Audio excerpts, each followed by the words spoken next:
ओम नमः शिवाय। शिव पुराण श्री रुद्र संहिता द्वितीय खंड 32वां अध्याय। शिव जी का क्रोध। ब्रह्मा जी कहते हैं, नारद, उस आकाशवाणी को सुनकर सभी देवता और मुनि आश्चर्य से इधर उधर देखने लगे। उनके मुंह से एक भी शब्द नहीं निकला। वे अत्यंत भयभीत हो गए। उधर भृगु के मंत्रों से उत्पन्न गणों द्वारा भगाए गए शिवगण, जो कि नष्ट होने से बच गए थे, शिव जी की शरण में चले गए। वहां पहुंचकर उन्होंने प्रभु को हाथ जोड़कर प्रणाम किया और वहां यज्ञ में जो कुछ भी हुआ था उसका और सती के शरीर त्यागने का सारा वृतांत उन्हें सुनाया।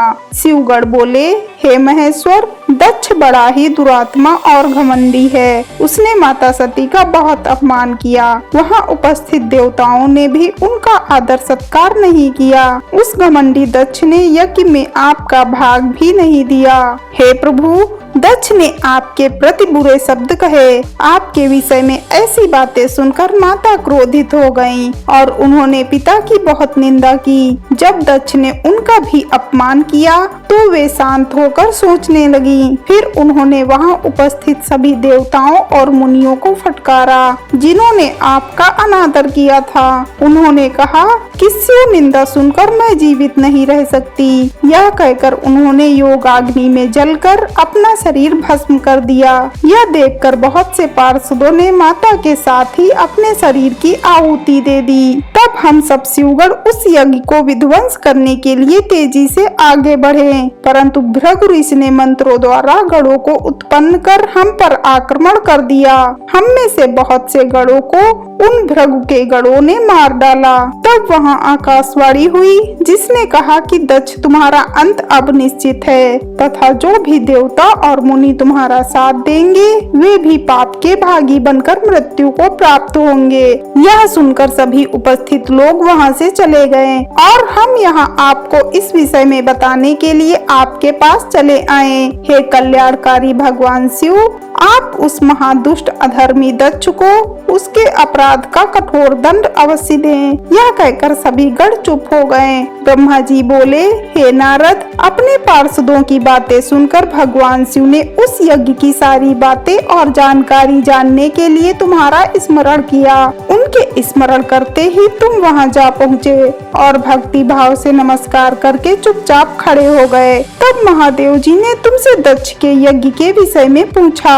तब तुमने उत्तम भाव से उस यज्ञशाला में जो जो हुआ था वह सब वृतांत उन्हें सुना दिया।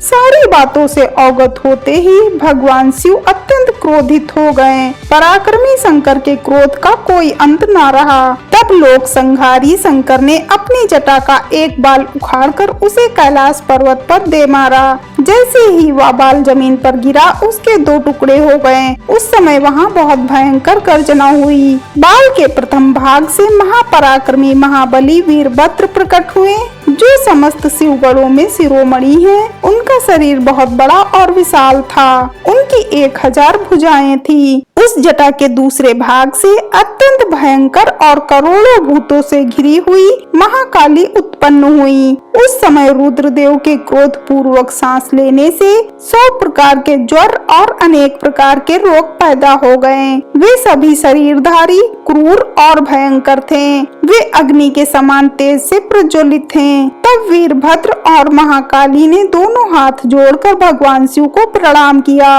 वीरभद्र बोले, हे महारुद्र, आपने सोम, सूर्य और अग्नि को अपने तीनों नेत्रों में धारण किया है। हे प्रभु, कृपा कर मुझे आज्ञा दीजिए कि मुझे क्या कार्य करना है। क्या मुझे पृथ्वी के सभी समुद्रों को एक क्षण में सुखाना है या संपूर्ण पर्वतों को पीसकर पल भर में ही मसलकर चूर्ण बनाना है? हे प्रभु, मैं इस ब्रह्मांड को भस्म कर दूं या मुनियों को जला दूं? भगवान, आपका आदेश पाकर मैं समस्त लोकों में उलट पुलट कर सकता हूँ। आपके इशारा करने से ही मैं जगत के समस्त प्राणियों का विनाश कर सकता हूँ। आपकी आज्ञा पाकर मैं इस संसार में सभी कार्यों को कर सकता हूँ। हे प्रभु, मेरे समान समान पराक्रमी ना तो कोई हुआ है और ना ही होगा।